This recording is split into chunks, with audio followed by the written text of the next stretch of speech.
Hi everyone, and welcome to this episode of Women in Retail Talks. In today's episode, the Women in Retail Leadership's co-founder, Melissa Campanelli, sits down with Suzanne Maglucci. As the president and CEO of Charles & Colvard, Suzanne Maglucci is the driving force behind the company's mission: to lead a revolution in the jewelry industry by delivering a brilliant product at an extraordinary value, balanced with environmental and social responsibility. Listen in as they discuss the brand's mission, leadership tips, and top tips for managing a team. All recorded live at this year's Shop.org conference in Las Vegas. And now, on to the show.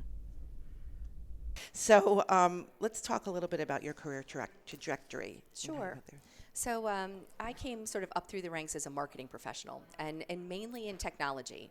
Back in the 2010, 2012 timeframe, I was with SAP. I did marketing for them, international marketing and campaigning. So I've got a bit of an ERP and supply chain background. And then as I mentioned, I think to you previously, went to Channel Advisor. They are a software as a service platform that helps brands and retailers go to market internationally. And that's really where I got the e-commerce bug. I came in as chief marketing officer and then advanced my way up through the company. I eventually took on product management. So I actually was controlling the product platform and what functionality went into it. And then eventually I took on the services organization as well. So for those organizations that wanted to outsource their digital marketing strategy or their marketplaces strategy, I had a team of people that would pick that up as well. It just so happened I was in that role sort of in Channel Advisor, very happy Channel Advisor employee, when I was approached to take a board seat with Charles & Colvard. They knew that they were searching for a way to migrate from being this traditional manufacturer to just absorbing and then embracing e-commerce in order to grow a business. And so they thought, let's put Suzanne on the board. That's smart. From an oversight and general direction standpoint, and maybe I could help with that strategy. Just so happened my first board meeting was also the same date when the then CEO decided to tender his resignation. And here I am sitting in front of you as president and CEO of Charles & Colvard. So obviously you have had a successful career, and a lot of our listeners are probably would love to know about some of your secrets to success. I don't know if that's something you can easily sort of check off, but maybe you could just kind of share what are some successful secrets you have, and also maybe you could talk about some challenges you may have had. Sure. So, there was an article published by the Harvard Business Review a little while ago. I think it was 2017. It was called "The Trouble with CMOs, Chief Marketing Officers." And it so resonated with me and the reason for my career success. This article, and I would recommend any of the marketeers listening to go and find this. It was about there's really two kinds of CMOs. And most CEOs don't understand the marketing function well enough to understand what kind of CMO to hire. There's the transactional CMO that's very related to building campaigns and bringing in leads and demand generation. And then there's the CMO that's close to the dollars. There's the revenue generating CMO. I would have to say that the secret to my success is that I have always searched for a way to be very close to the dollars. How do I make the needle move for this company and bring in revenue? How do I handle marketing as a P&L and actually make it a profit center for that organization? And it's been something that I've carried through my career. And I think for anyone listening and anyone in the marketing field that's looking to sort of move along and go up in their career path, I'd say be a generalist, learn all the bits and pieces about marketing, but also put your tendrils out in the rest of the organization and find a way for your marketing organization to add value in other parts of the business so that when you have that opportunity to move up, you understand operations. When you have that opportunity to move up, you understand sales because you've partnered with your peers in those organizations to help them be part of this profitable organization. You help so them make revenue, right? How can I take the friction out of you getting your products to market? How can I help you shorten the sales cycle? Marketing can really be the underpinning for all of that, and that's been why I've moved up and have been asked to take progressively more responsibility in these organizations. Yeah, because I remember reading something too a while ago where the CMO title doesn't necessarily lead to the CEO title. It's usually more of another, maybe a CFO or a COO. Traditionally. I think we're finding more and more marketing people. I was going to say, I feel like that's changing. I think it is because brand is I think everyone, ta-da, we've had an aha moment.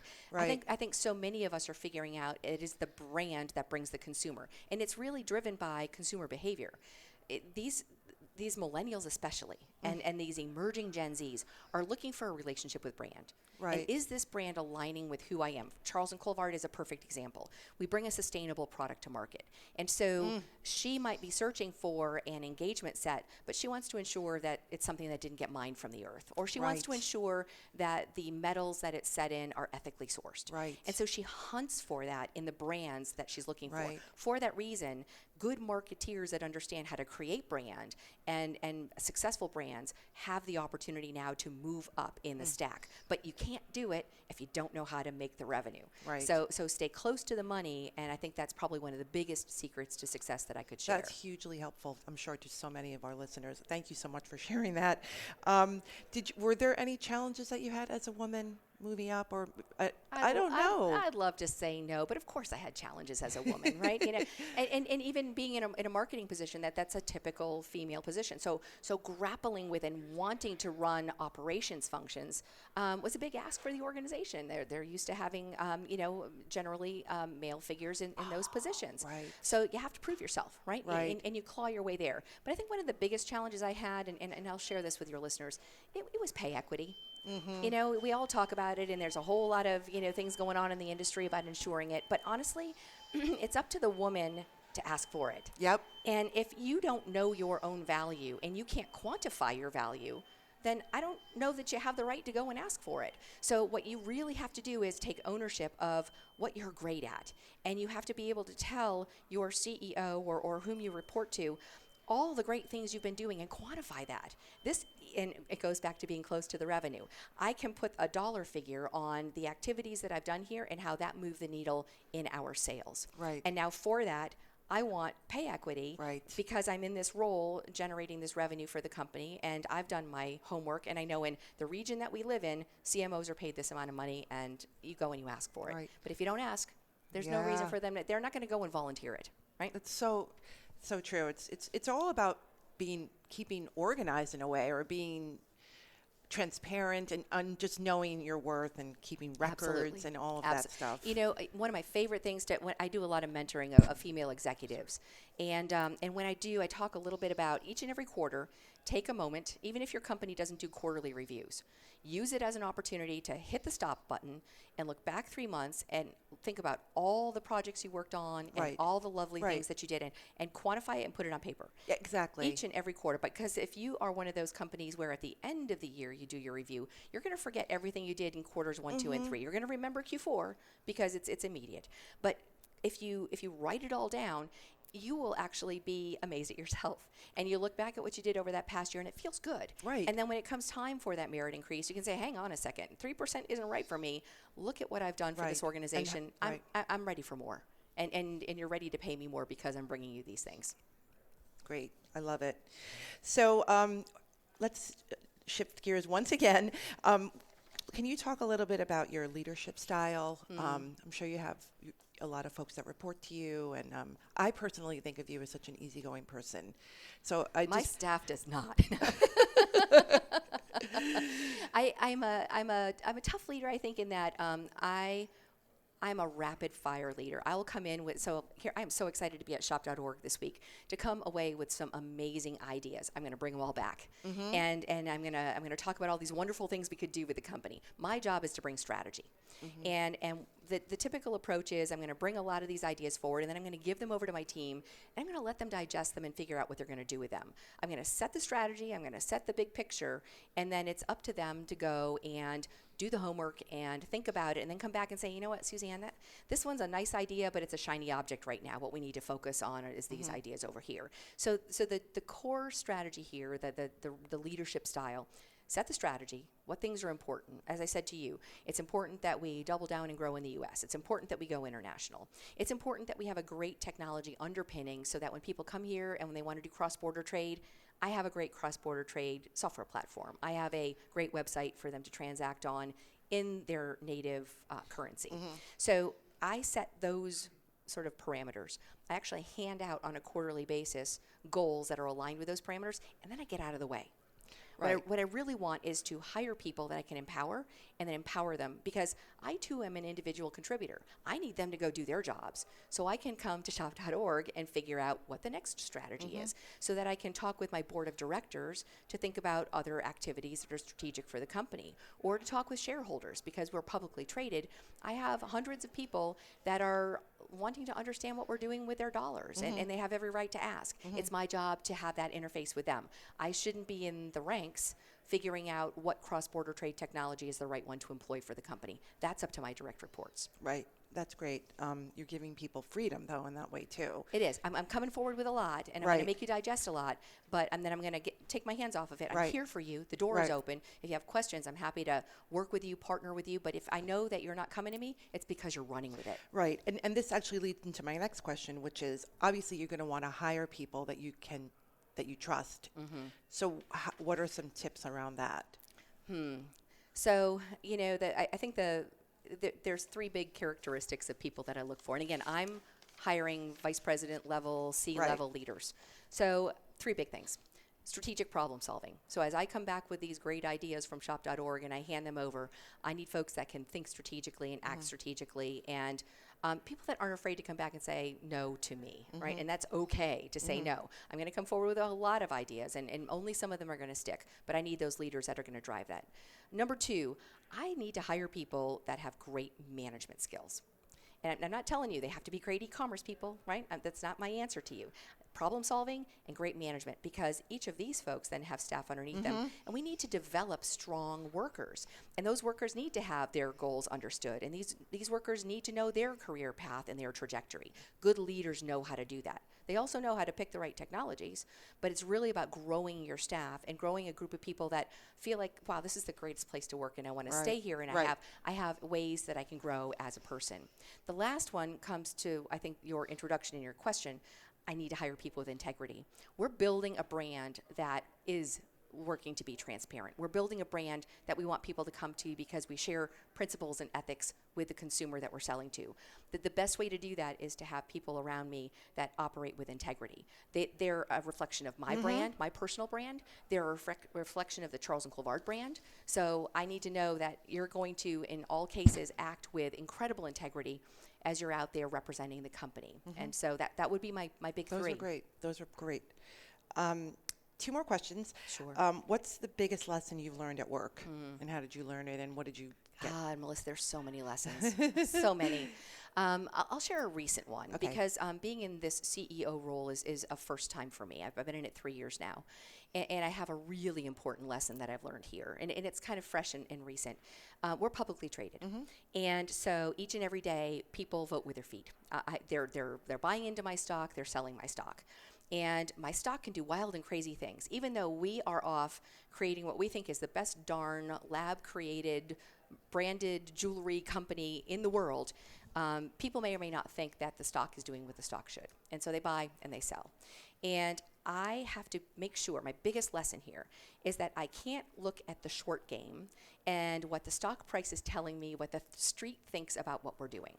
I have to grow a great company with great leaders that have great employees, that see a career trajectory, that love their work, and we're choosing the right technologies, and we're building the right company, and we're watching the bottom line. If you do that, and you build a great company, the rest of it's going to happen all by itself. Right. Too often in publicly traded companies, we work on the short game. Wow, what does this quarter look like? Right. What does today's stock price look like? We can't do it. You have to look at the long game. Because if you do it well, you know that you're going to get to your ultimate goals. And we're working on our profitability goals. We're working on our global expansion goals. All of those will happen in due time if we manage the company correctly. We can't be whipsawed by the quarter over quarter or the day over day as it relates to the stock price. It's a huge lesson. Yeah. And it's a challenging one, because my shareholders will tell me, you need to look at the stock price today. And of course I do. But the stock price today will reflect the work that the company is doing in that long run. I mean, that's an amazing leadership stance that you have to take. I remember listening to the founder of Costco, I forget what his name is, Jim Stengel, talking about how every time he was on a stock call, they would try to talk him into lowering the amount of money that the employee salaries. And he had to fight for it because he knew in the long run that the employees are what makes the business. We're all in a people business, right? Yes, we're doing e-commerce. Yes, we're doing beautiful jewelry. Yes, we're creating gems. It's a people business. If I don't have people, they're not creating gemstones, and they're not creating jewelry, and they're not building an e-commerce platform to take it out to market. It's about the people. Right. So interesting.